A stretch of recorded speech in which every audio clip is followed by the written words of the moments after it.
What we're going to be reacting to now is a video from Space Tomato. It's a bit old, close to a month I believe. This video is titled Star Citizen has a bit of a marketing problem. It's called Combat. Not gonna lie, title triggers me a bit, but I believe that's on purpose. Definitely a clickbait title. Definitely a video that I've been wanting to react to for a while, but other more relevant topics have been coming up and I'm not letting this go. I want to see what Space Tomato has to say about this. I can't remember if I actually watched this or not. I think I watched this one and that's why I chose it, but I can't remember exactly the points in it because it was 4 weeks ago, 31 days ago that this video came out. A lot's happened in that time. So yeah, me not remembering, I'm not going to make any excuses for it, but yeah, a lot's happened since then. It's just going to make the game, I think, feel a lot more like it's tying all the pieces together. Some risks and you might die and not make it out alive. Melee combat to the street, hey.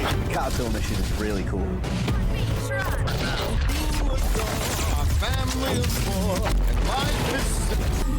What you've just seen are scenes from every single patch trailer ever released for Star Citizen. Save for 3.17, called Refueling Fortunes, combat has been a part of every advertisement. Now, combat's easy to sell. It's flashy and it makes for exciting content, but I don't think I'm the only one that feels it's getting a bit old. Why do we always end up returning to combat, even during a supposedly cargo-focused event? And when might things change? Now, obviously this event is not solely combat-focused, but it is a community-wide event sending a message from Star Citizen during a cargo-focused update in the age of industrial gameplay. So let's talk about the possible changing focus of Star Citizen from so much combat to maybe more of the content players have been waiting for. Thank you for coming to my Tomato Talk. Probably because combat in space is a major sci-fi trope that attracts the majority of people to sci-fi based content. It probably also has something to do with the fact that there's another game that's being developed called Squadron 42 that's focused on combat. I don't know, like, we'll keep watching. I'm starting to remember now because yeah, I have watched this before. I'm starting to remember the points that he's bringing up. I don't like how he, says that it's a problem, like it's a marketing problem though. I don't think it is. I think the biggest marketing problem with Star Citizen is the over-promising. Because, not gonna lie, all those bloody snippets from those ads looked fucking sick. That is until you go to play the game, and then fucking as you're running towards a bunker, you fall through the ground. The alternative is a community event that is purely cargo-orientated. Well, it's Star Citizen, so pirates will still pirate it, so combat, that's the game. The OG could set it up so that you can't pirate it. They could 100% do that. Well, so that players wouldn't want to pirate it, not that you can't. We'd still try to.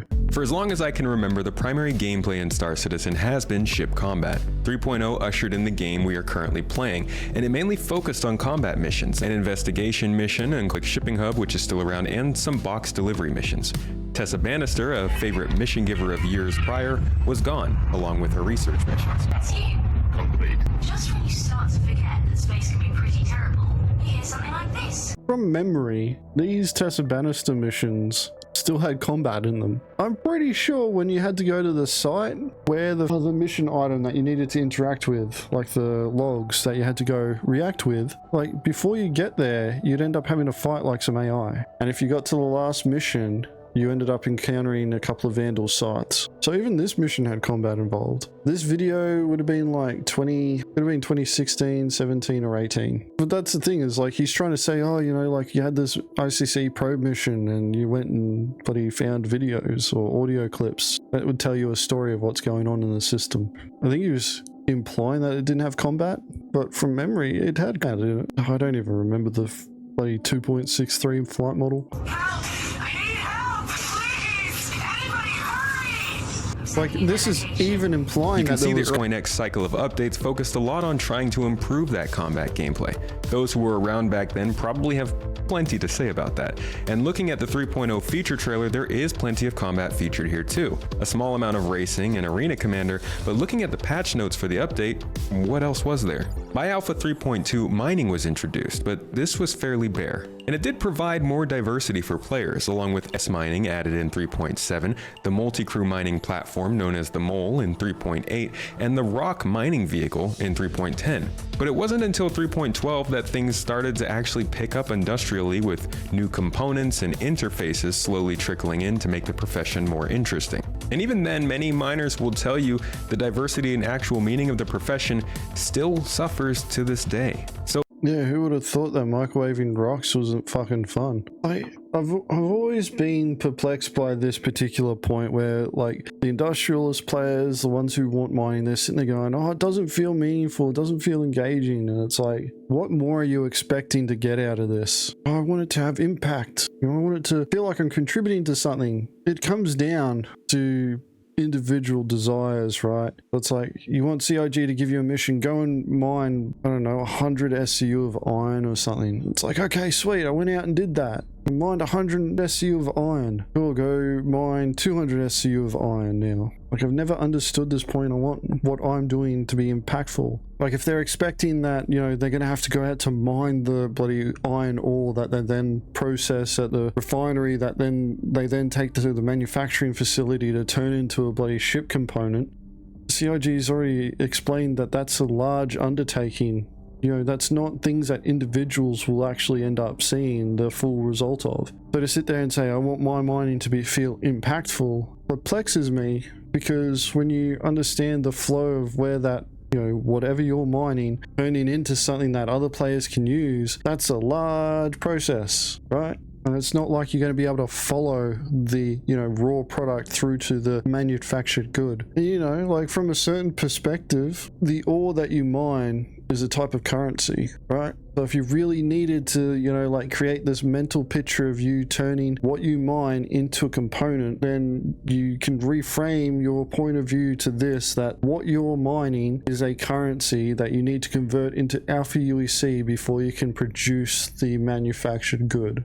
And when you produce the manufactured good, which is, like, let's say a power plant in this case, the alpha UEC to get the manufactured good, that's the last step in the manufacturing process. If you wanted to take it a step further, you could sit there and, you know, create your own little sheet of, like, ore and components that you need to obtain to be able to make a power plant before you even convert all that material into alpha UEC so that you can then get the power plant. Like, you could try and trick yourself that way. You just have to, like, suspend a little bit of belief where you take the step to convert the ore that you've mined into alpha UEC, and then using that alpha UEC to buy the component, and just pretend like that's the fuel that you need to be able to run the manufacturing plant before you get your fucking power plant or whatever, the one that you just mined and created. But I don't understand the mentality behind people wanting to feel that impact through their actions when they go out mining. Because it's like, you're microwaving rocks that are going to contribute to something later on down the track, but you're not going to be able to follow the ore into the manufactured component. So what you're doing here is literally going to be the same type of gameplay that you would do regardless if CIG created a mission or a player gave you a task. If I turned around and I said to the pack rats, I need you guys to mine 10,000 SCU of titanium because we need to build a fucking spaceship or something.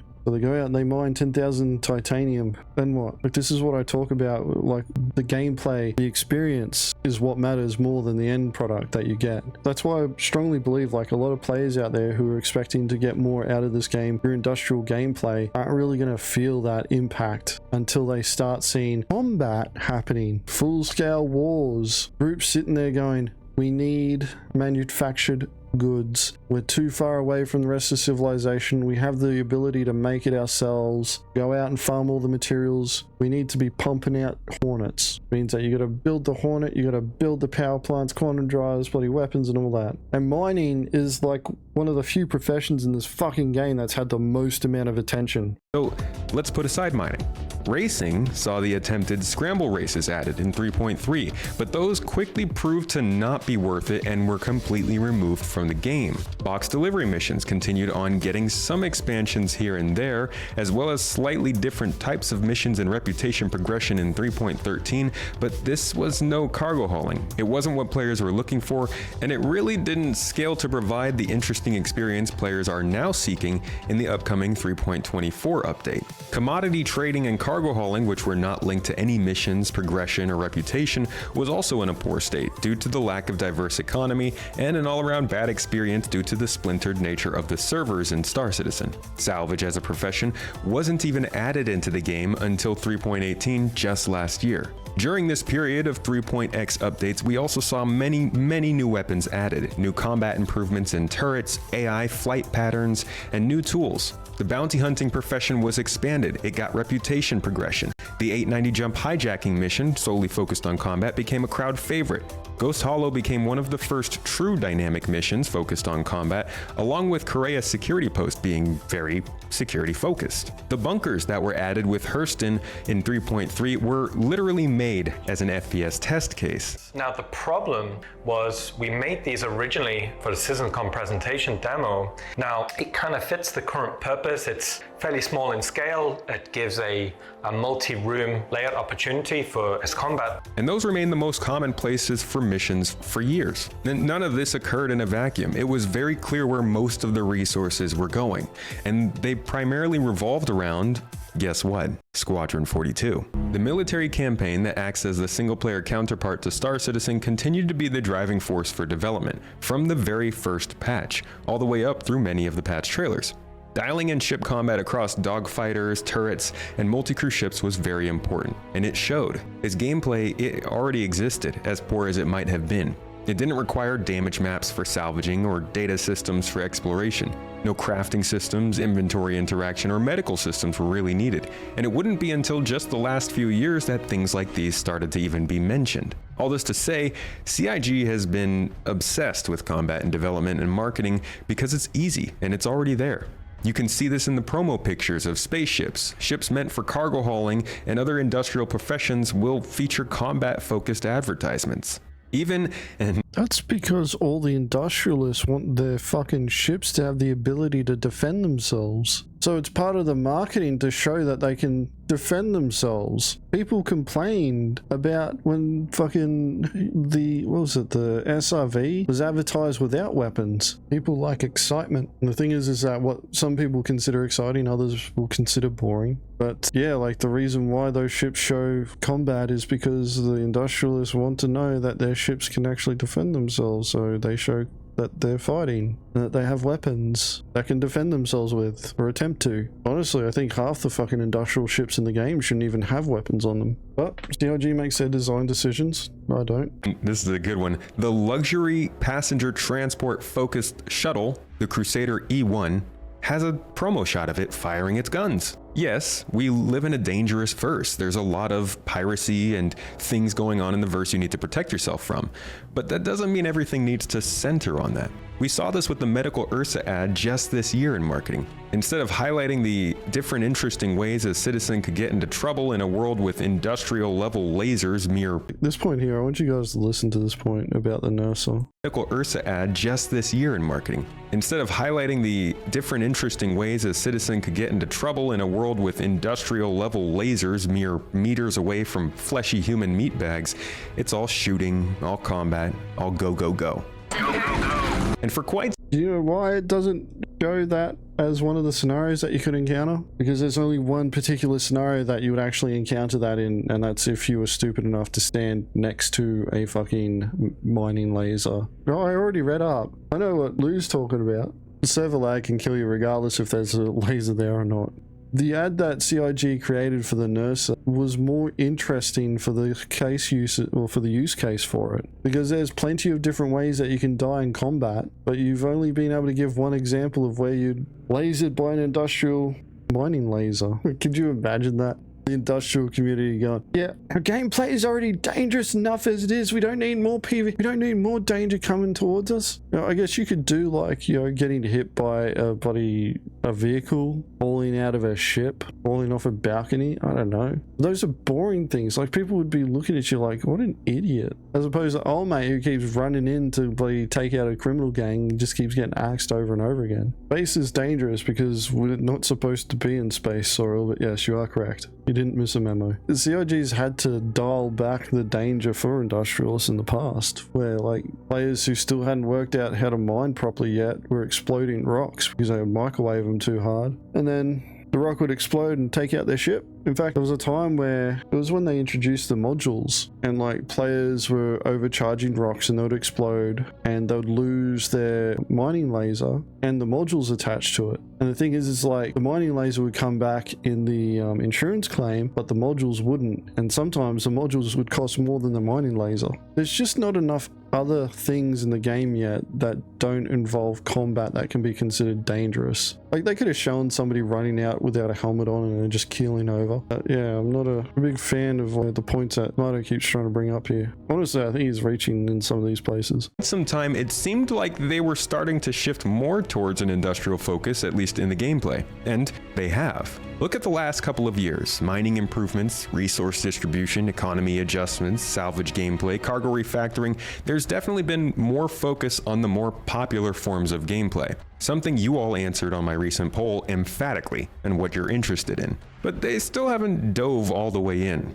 So why then? Why is the 3.24 cargo-focused update so heavily reliant on combat? Let's talk about where this game could make some improvements for the less combat-focused players. So in Star Citizen 3.24, the cargo refactor that officially started back in 3.18 in 2023, but more appropriately began with the inventories back in 3.15, is coming to somewhat of an end. The changes of cargo and inventory don't stop here, but this is the big one. Local inventories are done away with, cargo boxes are on a unified system, and specific locations are receiving the infrastructure that is supposed to make them make sense in the wider economy.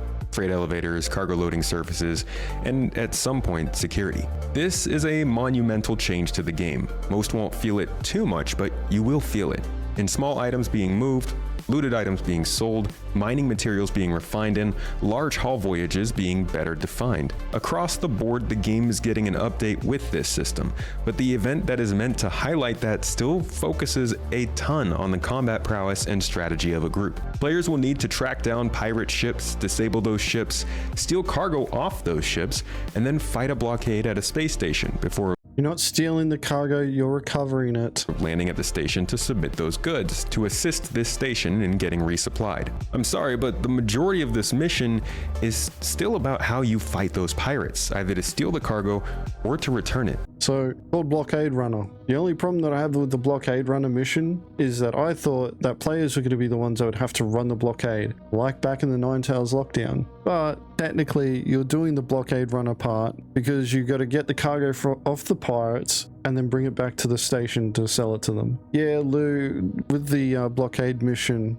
as the mission progresses, the size of the ships go up. So you start off with Cutlass Blacks, and then I think it moves up to bloody, what was it? Freelancer Maxes. I don't know what the other ones were after that. But yeah, they're supposed to be all Cs. The final boss is the ATC refusing to assign a hangar. Yep. That's when you got to start trying to, like just get somebody to get a hangar open and then just throw them into the fucking hangar and then have them put it on the freight elevator and send it down. But like, I've been thinking about how they could do a industrial mission involving cargo where combat isn't involved. And here's the problem. It can't work in an environment where combat can happen anywhere, right? Like there's always going to be the presence of combat. And CIG is going to market towards the widest audience that they can. So if they're going to create an event about moving cargo, and this is why I call it, a soft piracy event, then they're going to want to do something that engages players who want to do combat. Because if they don't, those combat orientated players are going to find their own way of engaging with it anyway. So why not include them? And this kind of comes down to the crux of the problem that I have with what Mato's talking about. It's like, there's too much focus on combat. We need to do things that don't involve combat. And it's like, okay, do you understand that by doing that, you're excluding other players? The combat focused missions, you can go off and do that, or you can do non-combat focused missions. There's salvaging missions that you can do. There's cargo hauling missions that you can do. But for a big event like this, it's about engaging the most amount of players as possible. This isn't new. Xeno Threat. is focused on combat, but guess what? They introduced elements that involved moving cargo. And they did that to include players who aren't as interested in combat, who just want to, do the moving of boxes and contribute to the team effort, but you don't want to shoot people. You don't see fucking PvPers and combat players complaining about them getting a fucking, a little bit of the gameplay loop. And that's the problem that I have here. It's like, it's all supposed to be focused on cargo, but then, combat sneaks in. It's like combat's going to sneak in regardless. We're in an open world PvP environment, so you're going to get it whether you like it or not. So why not include it into the mission? Could CIG try and do something that doesn't involve combat, that doesn't have combat involved as an objective or, a major contributing part of it? Yeah, but that doesn't mean that it won't happen. And that's something that I think a lot of the community just doesn't understand, is that combat is so intrinsically linked to everything in this game. And that's because Star Citizen is largely about resources, attaining resources to gain things that you want. Credits are a resource. You gain those by running missions, purchasing things, at a low price, selling at a high price, or harvesting resources and then converting it into credits, which then you use to buy ships or components or armor or whatever. And so long as there's resources, and if one player can take something from another, there is always the possibility of a combat encounter. Doesn't mean that it's guaranteed, but the possibility is there. Would I like to see CIG focus more on other gameplay loops? Yeah, I'd love to see them do that, but not at the cost of them going, all right, well, we're just going to ostracize these other gameplay loops that already exist. That's not good gameplay design. And at the end of the day, I think that would just hurt the game more, because you can't stop combat from happening unless you put serious artificial limitations in. There's not as much focus from what I've seen on the logistics of the actual cargo retrieved, where it's sourced from, or where it's going. This event does still rely on the combined effort of multiple parties to fill a threshold of cargo retrieved, but I feel like they could have further extrapolated on that part of the event and gone deeper with cargo retrieval rather than focusing on the fighting required to obtain said cargo. This is a mechanic we've already seen in Xenothreat, so they could have gone further with it here. Like what?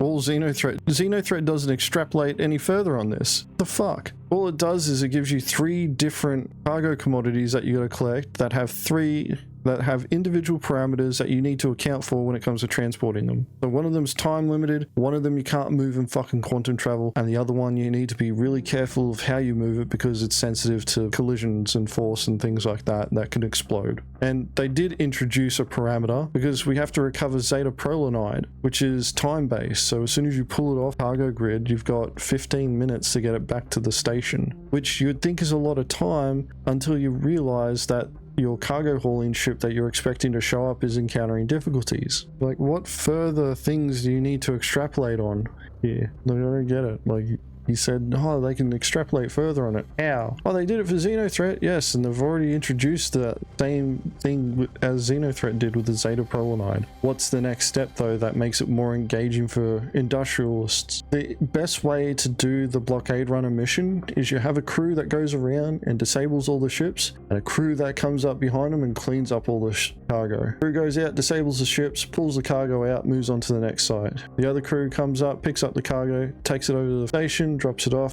and the freight elevator sends it down, goes back out. Rinse and repeat until you've hit 15,000 SCU of Zeta Prolonide. Like, what other parameters are you expecting? Oh, well, once you get there and drop off the Zeta Prolonide, then you got to take it somewhere else. Like, okay, but then you're pulling people out of the event loop that you've created there for the blockade runner. What's the use of the cargo? What does it matter to you after you've bloody dropped it off? Like, they could write out a blurb. In fact, I don't even know what Zeta Prolonide is used for, but there's actually a description of what it is actually used for. Acryloplex has a description as well, and so does the other one. Like, those are all part of the brief that you get when you do Xenothreat. It tells you, oh, this is used for this and this is used for that. So that's why you got to recover it so that the UEE can use it. Like, okay, but I don't see the effect of that. I just get the warm fuzzy feeling that, I gave the UEE this shit. And you can find these items outside of the events. In fact, there's missions where you got to go recover items. I think it's Diluthromex. There's one that you can't quantum travel with. There's missions where you got to pick up that and you got to fly manually a couple of 100 kilometers to drop off the boxes. And it's like CIG gave you a mission where the cargo has a parameter that extends beyond just being a box there that you can transport from point A to point B, and players said, oh, it's not engaging enough. It's like, I need it to, you know, convert into something, or, you know, mean more. It's like the fucking box. CIG tells you is what meaning it has behind it, but if you want it to mean more, then you're going to have to start being a bit more inventive on your own initiative. Well, I was given the example of how, you know, a player could take all that they mined and just create, you know, on a spreadsheet or on a fucking piece of paper and write down, okay, an XL1 quantum drive requires 2 SCU of iron and 2 SCU of titanium and 1 SCU of copper, and just write down a whole list of materials that they need to mine. Go and mine it, go and refine it, and then go and sell it, and then buy an XL1 with it and say, I manufactured that. Because from a game design perspective, and this is, you know, me breaking this sort of thing down to its MVP sort of, you know, components, the minimal viable product of its components, of when you like gather resources to convert into another piece of material. That's all it really is. Like when you're out there mining and you refine the materials and then you sell it and then you go and buy an XL1, the only difference that you know between purchasing and manufacturing that component is the step between turning the refined materials into alpha UEC and then you pressing the buy button because you got enough alpha UEC to buy that component. If she just added a button that said make XL1 after you refine the materials, what's the difference? The difference is, instead of it being a resource that you can buy an XL1 quantum drive, you could buy a JS400 power plant, right? That's the difference between the credits and the button that says manufacturer XL1. This point about industrialists saying, oh, it needs to be more meaningful. I wouldn't even say it's industrialists. I think it's more like just these B players that really aren't interested in anything outside their gameplay loop. Yeah, I don't understand what more you could do with the blockade runner mission to make it more engaging. That doesn't involve combat, right? Maybe you've got to like repair things, you know, like you got to repair the station guns and keep them operational. That doesn't involve combat. You could do that, get around with a multi-tool, the bloody station turrets with grey goo until they start working again. That doesn't really involve moving cargo. How about manufacturing the Zeta and stuff rather than taking it back? Manufacturing it into what? There is no manufacturing component in the game yet. Let's take that bit there. Let's say you've got Zeta Prolanide, you got to take it back to the station. Actually, let's break it down further. You got two components that make up Zeta Prolanide. Let's call them Zeta and the other one Prolanide. So they're two separate components here. The station is expecting Zeta Prolanide, the actual singular component, right? The pirates have grabbed the separate components and their intent is to steal it and take it somewhere else. Your job is to intercept that, recover the components, and then turn it into Zeta Prolanide before taking it back to the station, right? So what would you do then? You would take those two commodities, you'd take it somewhere else, put it on a freight elevator, send it down, go to a bloody screen, combine the two there into Zeta Prolanide, pull it out of the elevator, put it on your ship, fly it to the station. All you've done is added extra steps to achieve the same goal. Does that make it more engaging for industrial gameplay? I would just look at it as extra steps to achieve a goal. But then you're not really blockade running, are you though? Because we've already had this, like what you're talking about, Frank,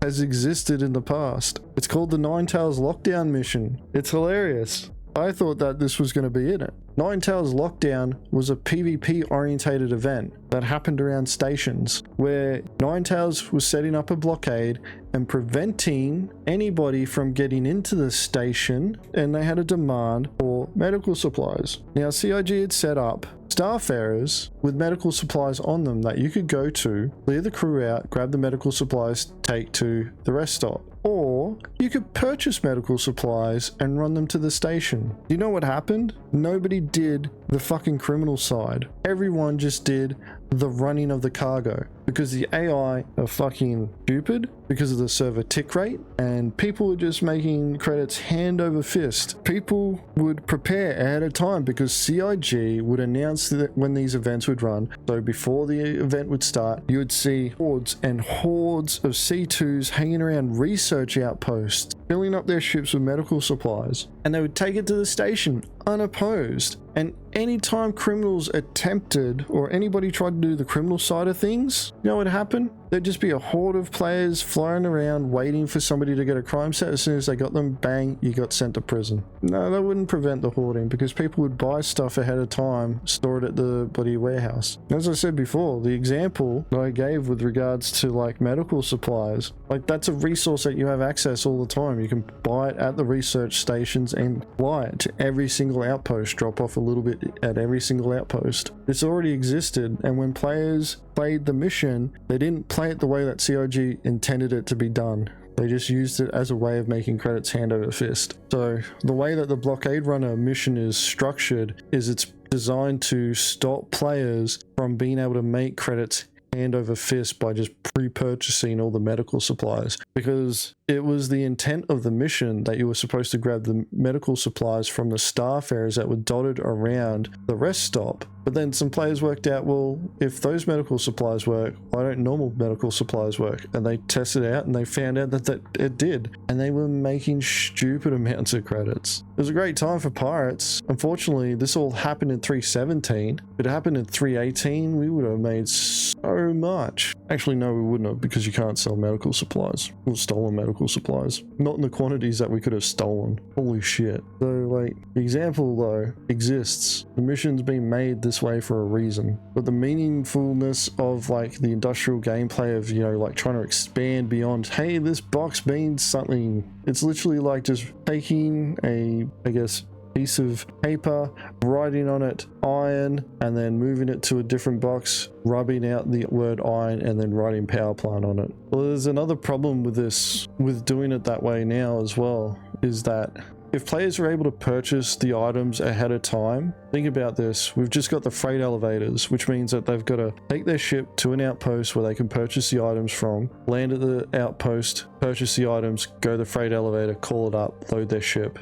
Now, I don't know if you guys remember, but I remember just seeing bloody C2 to C2, like just watching like 20 C2s coming in, just over and over again, just streaming C2s, just landing. There may be a method of like managing the flow of those commodities, but I can guarantee you that because of the limited amount of cargo that can be moved on those freight elevators, the frustration of players would cause massive fights at outposts. It would be fucking awesome for us. But for those players wanting to engage in the Blockade Runner mission, probably less likely you're going to do it if that's the only way they can. And that's the thing, is like, when you look at the Blockade Runner mission and how it's structured, it is structured the best way it can be without making it into the type of event where you're competing with a lot of other players for a limited amount of space and opportunity to gain cargo, because the Blockade Runner mission has multiple quantum travel points all around it.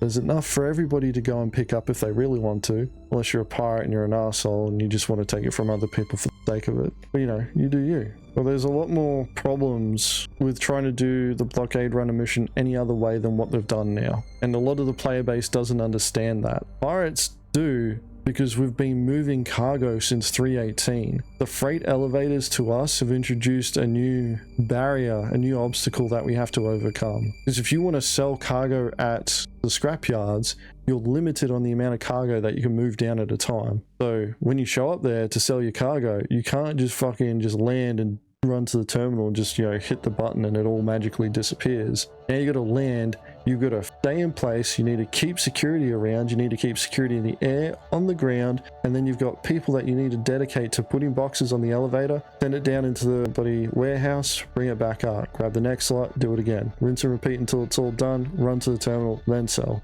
At which point, during that entire time, you could have anybody coming in. Guarantee you, friendly A2s are going to be fucking hovering around fucking scrapyards like fucking vultures. And that's a problem that pirates understand all too well, but the majority of the community hasn't experienced this yet, where they've had these sorts of choke points with cargo. And we've already seen how players behave when they have to deal with choke points. Either get into a conga line and, you know, all just wait their turn, or what normally happens is that one arsehole shows up and just starts fucking with everyone. And that's what's more than likely going to happen here. The Blockade Runner is about a group-based team event, so it's structured that way. And I can't see how IG can expand on this to make it any more meaningful for the industrial side beyond, hey, you got to get the cargo through the blockade. That's it, which they have achieved and done it in a way that you can't purchase the cargo ahead of time, and done it in a way where there's no massive choke points of players trying to purchase the cargo ahead of time, and done it in a way where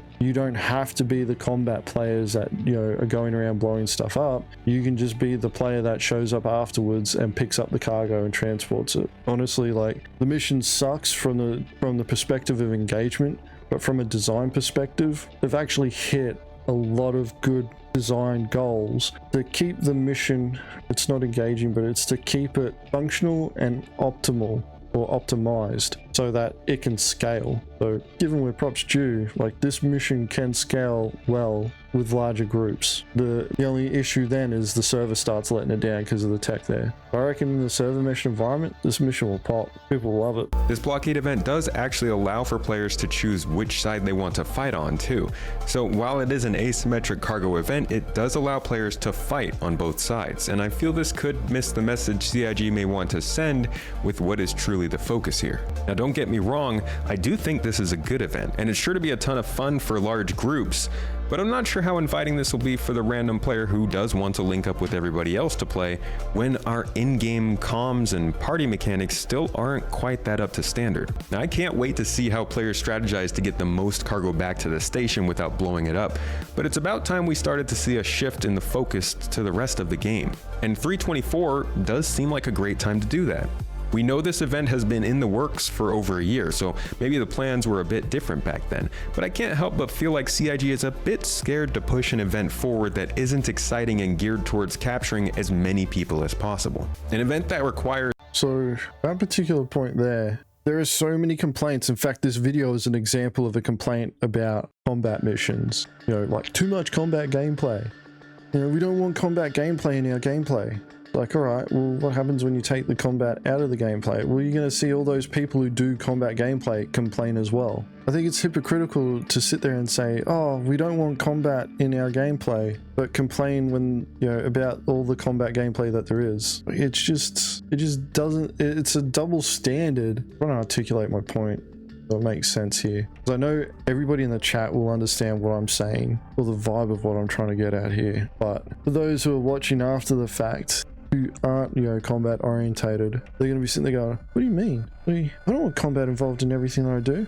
I want an industrial on a, you know, focused mission that, you know, or a mission that doesn't focus on any sort of combat or conflict, where everybody just, you know, works towards a common goal. It's okay to have that, not against that sort of thing, but complaining about combat being involved in missions like this is pretty hypocritical, because you're going to see combat players. Why are we being excluded from this? Like, you're not excluded from any of the missions that involve combat, right? Like, CIG has done their best to make sure that there's some sort of industrial element involved in most of their events. I think Siege of Orison is probably the only one where full-on combat. Like, you got Xenothreat, Jumptown. Like, even Jumptown has a industrial element where you're pulling boxes out and transporting them.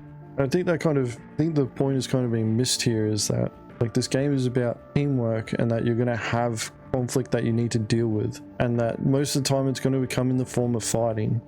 Like, I seriously had to sit down and thought about what sort of gameplay or mass group gameplay that CIG could introduce that would not involve combat, but would be engaging enough to everyone to want to try and engage in it. Now, you're not going to be able to get everyone. You won't get 100% attendance.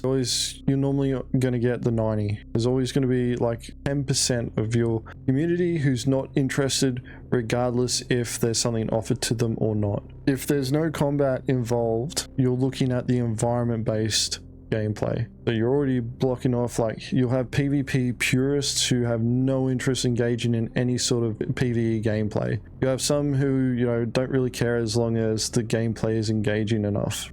I think this idea was also put on Spectrum by someone else, but my idea was along the lines of like dealing with a forest fire. Microtech is full of forests, even Hurston. Forest fire starts and it's out of control and they need help putting it out. That is a type of mission that I see where like it's not, you know, combat orientated, but there's enough conflict there that everybody can get involved. You're all working together to a common goal, unless, you know, you're Dobbs, in which case you're probably trying to start fires elsewhere. But you can make a firefighter ship with guns. Just take the Starfarer and replace the fuel pods with water, like with water bombs. Fly over the top, drop water that way. Argo raft, get the raft in there. Or your special cargo pod there, dropping water. There's ways of being able to modify what we've already got to make it work. One pod with water, one with hydrogen. Well, you know, if it's hydrogen and there's oxygen in the air, right? Like when they combine together, it makes water. You know, that's science. Just make sure you take 2 hydrogen. That way you get the H2O. Yeah, you get it to work, no less. Can't set players on fire because of tech. They didn't say that you couldn't set their armor on fire though. Or their clothes. But yeah, like that was one of the ideas that I had that involves conflict. Could be challenging enough. Because like firefighting is actually quite a challenging thing to do. But you have to want to do it, so you're not going to capture everybody involved. Like some people are just going to watch the fire and be like, oh wow, that's cool. I'm going to go fight someone now. That's an idea there, but I don't know if CIG hasn't done the environment fires for outside. They've only done inside environment fires. So I don't know. Maybe it's, you know, you got to go put out a fire in an 890 jump. There's players to gather different types of cargo from stockpiles and distribution centers around the system and consolidate them all at the Terra jump point for a major commercial boom that sees a constant resupply of the location.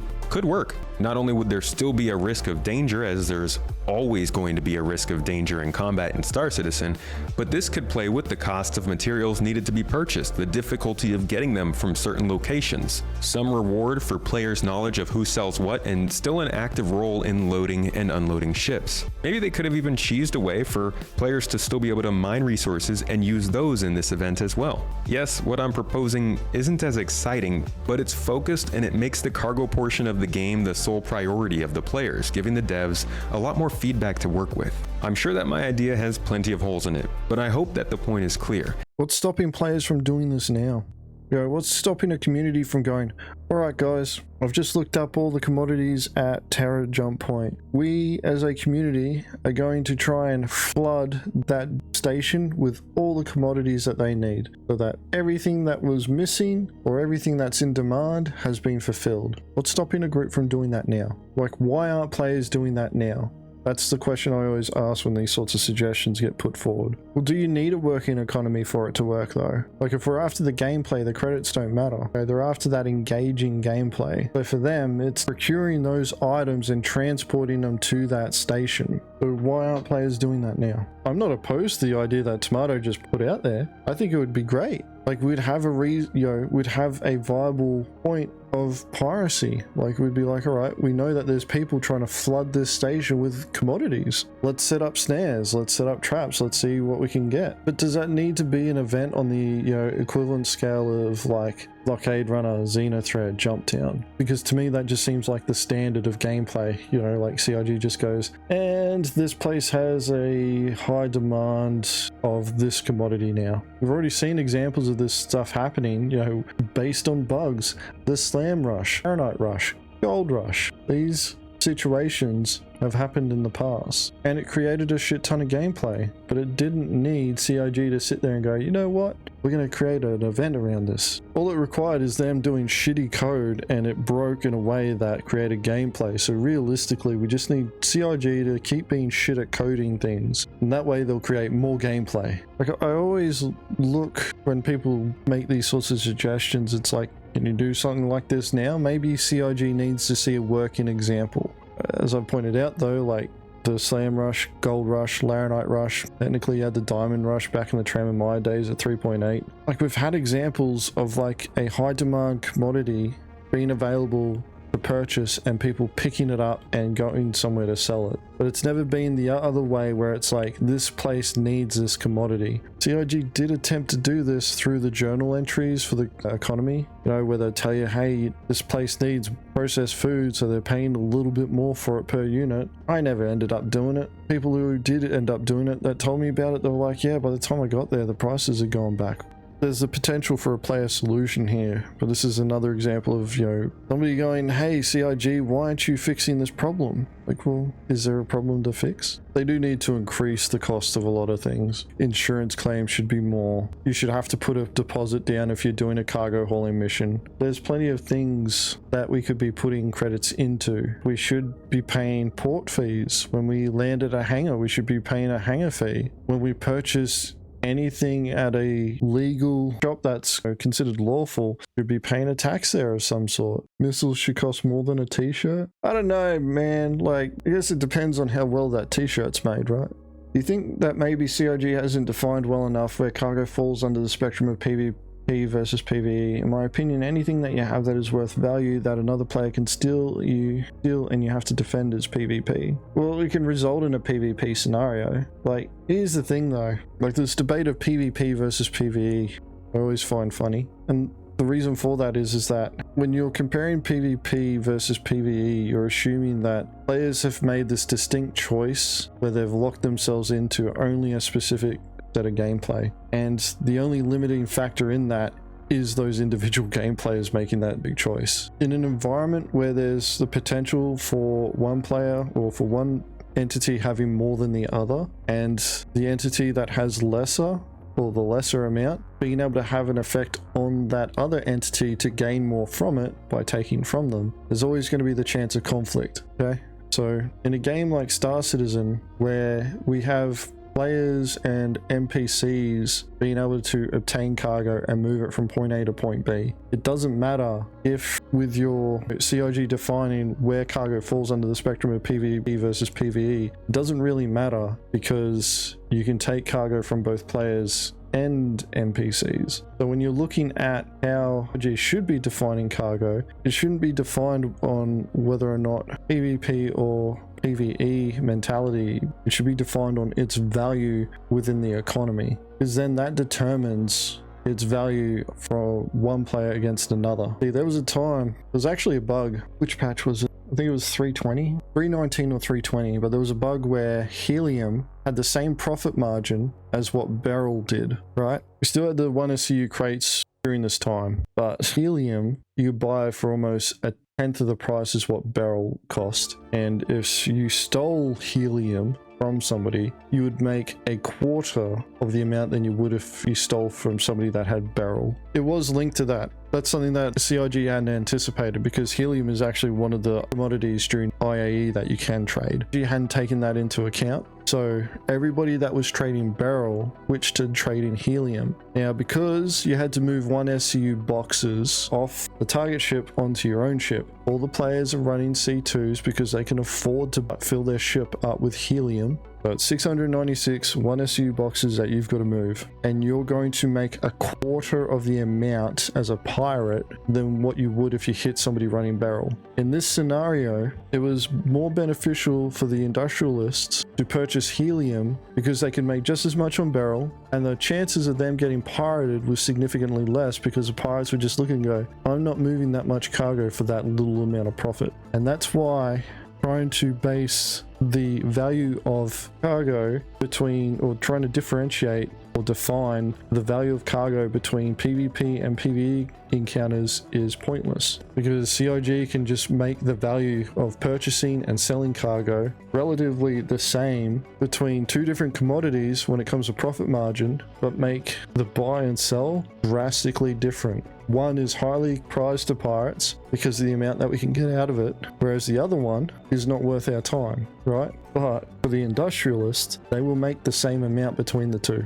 So it's the value of the commodity that matters more than trying to define between PvP and PvE. Because once they define the value of that commodity, the rest just takes care of itself. Like, pragmatic pirates will sit there and go, hey, not worth the time and effort. The credits that we get out of it is significantly less. The only problem that we had though was that all the industrialists went there and they just started trading helium because the supply could keep up with the demand. Players were making credits hand over fist and risking next to nothing. And pirates would just not bother because they were like, I'm not moving 696 boxes of that much. Hell, we fucking hated doing it for bloody Beryl. And we're making, was it like 1.3 million that you'd normally split between like 6 people? I think you'd get a better tally if you did, if you counted every time I said, you know, there, Dobbs. But there's examples already in the game of like, you know, things that we can do now to create the gameplay that these guys want just take some initiative from the players. And like Space Tomato's idea is not the exception. There is so much more to Star Citizen than just combat, and players throughout the years, either consciously or subconsciously, have been receiving messaging from CIG that tells them this game is very combat oriented. Yes, it's a dangerous game again, but a lot of players are a little uneasy about what else they're going to be able to do if everything seems to go back towards combat. Livestock is coming into the game. The economy is supposedly defining new locations and trade lanes. The map system should soon allow us to save and share waypoints and markers. Engineering is meant to make ships, space stations, and outposts more interactive. And of course, mining and salvage still have a long way to go. Sooner than later, players are going to be clamoring for more balanced experiences, and I think there's no better place to start than with cargo hauling in 3.24. Especially with Pyro on the horizon, a star system that many are convinced is all about pirating and fighting. Now, we of course have plenty of non-combat focused things to do in the game, but I think this global event was a missed opportunity to communicate where the game is headed outside of just Stanton or Pyro. And ultimately, I nor anybody else will know just how good it does at being the cargo-focused mission it's claiming to be until we get to play it. So we'll have to wait a little while longer to see whether it's good or not. It's funny, this video is a month old, so we've already played it now. Thank you for watching this video. While I've primarily grown up as an RPG fan, I'm very much in this game for the wide range of options it offers, and I've been more and more anxious over the years to see the game diversify. As I said with the poll I put out on my channel, it looks like a lot of you guys are looking for different gameplay too. Doesn't every mission just miss the mark by a little? Yes. Just a little, but that's because people's expectations are always higher than what CIG is delivering. Science and exploration. I'm curious as to what the science component will be, or what science component players are expecting. Like, are they expecting things like what you see in EVE Online? Their science experiments and gameplay that they have revolving around that. And then the exploration side of things, like what are they expecting out of that? Oh yeah, I got to find this secret cave and nobody else knows about it. It's like, okay, like, cool. Oh, I got to find this transient jump point gate. Cool. Only open for the next day though. Sick. We'd like for CIG to drop a patch with the new star system but not explicitly say where the jump point is, encouraging other players to explore and find it. And give it a day before everybody knows where it is. 100%. Crafting and upgrade paths. That would be interesting. One thing that I hope they bring, I hope that there's a developer at CIG that played Star Wars Galaxies and got involved with the crafting system there. Holy shit, just do what they did. Copy it, just rip it off completely. Like, players will be so engaged with that. It'll be great. Why copy when you can reinvent the wheel? Yeah, like, Chris Roberts at the helm, so we're fucked. I think he's, honestly, Chris ain't getting any even younger. I think he's starting to get to the point now where he's like, look, we just need to get shit done. So start telling me, give me ideas. I'll bring it back to the science and exploration. Like, I don't see how there can be much science and exploration happen in a game like Star Citizen. Like, the problem that I have here is that you've got, like, even if you took everybody's account, like, what was it, 5 million, I think it is, we're at now, 6 million, 7 million. We're at a lot. Got a lot of backers, right? How many players that want to get involved in exploration? Like, this has nearly 5,000 votes and nearly half of those votes were for science and exploration. So you're looking at like 2,500, or in this case, 2,400 or just under, right?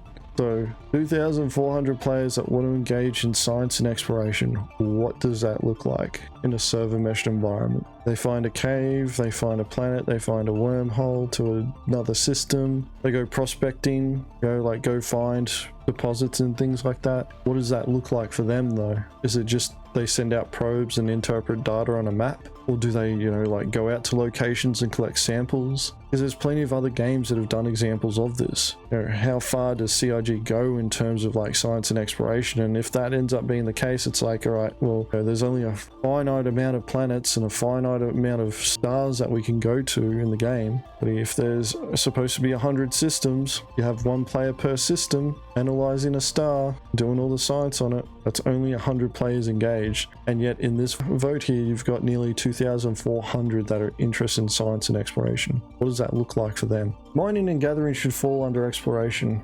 Well, it depends. Like, that's also an industrial activity, but scouting for ore for miners to mine could be exploration. We've talked about this before, and I know that there's miners that have been out there, like who use scouts to go and find good ore deposits, and they'll drop a mission box there to act as a marker. And then once the miner's finished harvesting one resource, they'll go to the next box mission location and then, harvest that resource. Going out and gathering harvestables and learning what environments they're in. There's always a potential there, but like, what are you exploring beyond finding something that you're going to report to somebody else in a finite amount of space? And the other side of it though is like, how does the player get the prompts to go and search for something? Even when you go to climb a mountain, you need to see the mountain. You need to walk out the door of your house, see your mountain and go, all right, I'm going to go climb that. And then when you're climbing the mountain, finding something along the way that piques your interest and going, I wonder where this path goes. That's the sort of thing that CIG needs to plan for if they want to make exploration gameplay more engaging for players. As I've pointed out plenty of times already, a lot of players are interested in the science and exploration side of gameplay, right? In this poll of 4,800 votes, 2,400 of them, or just under, are interested in science and exploration. How many MacGuffins can CIG introduce to entice explorers to go out there and look for them? Well, it makes sense that it would be resource driven for a lot of the exploration side of things, right? But there are going to be players out there that are going to be like, well, what else can we do? Science, for example, you could be analyzing the gravitational waves that are being thrown out by a star of a system, and you notice an anomaly on the edge that could indicate a jump point. So you're going from science and you're switching to exploration now by jumping to that location and starting to look for this gravitational anomaly. Like, this gameplay loop already exists in other games, as Frank has just described. And it's funny that you've described it, because literally saying that as you've written that out. CIG is already planning the temporary jump points. They're called transient jump points. But this is that thing where, like, CIG needs to be able to guide players to that. When it comes to this sort of gameplay, in a limited environment, you've only got a certain amount of things that you can offer to a group of players, and a lot of science and exploration, unless there's a way to make it a team-based event, a lot of science and exploration is just going to be solo-based. Or, like if you're bringing somebody else along, it's just a social thing for them. I've always found it interesting, the amount of players saying science and exploration. And I think a lot of them have these, like, in their head, it's like Star Trek, where they're going around exploring different planets and shit. I don't think it's going to turn out that way for them. But there are plenty of other examples in other games that have this already. You could draw inspiration from that, but here's the thing, is that other players could go and look at that as well and go, is this what I really want? Because if it already exists in other games, why aren't players engaging with it? We haven't finished it. We got like a minute left. Hopefully with Squadron 42 wrapping up, we can start to see that happen a little faster. Things like data running, farming, engineering, refining, refueling, base building, and crafting are things that I'm sure they want to market and tell people they can do, but the gameplay hasn't existed. And ultimately, that's why I think now it's a great time to start being able to rely on cargo hauling, mining, and salvaging, since that is in the game. Either way, if you want to see more opinion, news, and development deep dives into Star Citizen, if you are interested in watching the video without me reacting to it for close to a fucking hour, there it is there. I encourage everybody to go watch it anyway. It is a month old, but go watch it, form your own opinions. Not sure if I agree with his take on like combat being a problem in Star Citizen, as he's trying to put it, a marketing problem for Star Citizen and its combat. But that's his opinion. Lots of people love the exploration in No Man's Sky and then love it in Starfield. I haven't done the exploration in Starfield, didn't get to play it that much. Got tired of the several loading screens of just going from one place to another. I did play a lot of No Man's Sky though, and it was interesting, the exploration part for a bit. I personally got bored of it because it was kind of like just do the same loop over and over again, and you might find something a little bit different. But yeah, Phaeton, I do agree, science and exploration is too broad. You want to drill down the science and drill down the exploration. Like, what type of science are we talking about? Are we talking about, like, I don't know, applied physics or biology, quantum mechanics or whatever they decide to add to the Star Citizen universe? Chemistry? Yeah. And exploration, as we were talking about before, like exploration could be, like finding resource nodes, finding jump points or transient jump points. Maybe it involves cataloging the location of something and arming it off onto the UEE. I don't see how COG can scale that particular level of gameplay without it making it pretty fucking boring.